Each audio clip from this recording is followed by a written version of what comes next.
இது போகும் வழியோ வெற்று பாதை, திரும்பும் வழியோ வெற்றி பாதை. திரும்பிய இதயத்தை அடைந்திடும் பயணம் இது.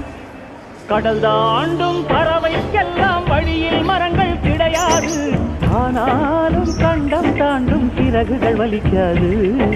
மலையேறும் எறும்பின் கால்கள் வெயிலை மிதித்து உடையாது. மனதோடு காதல் வந்தால் மனிதா தடையேது.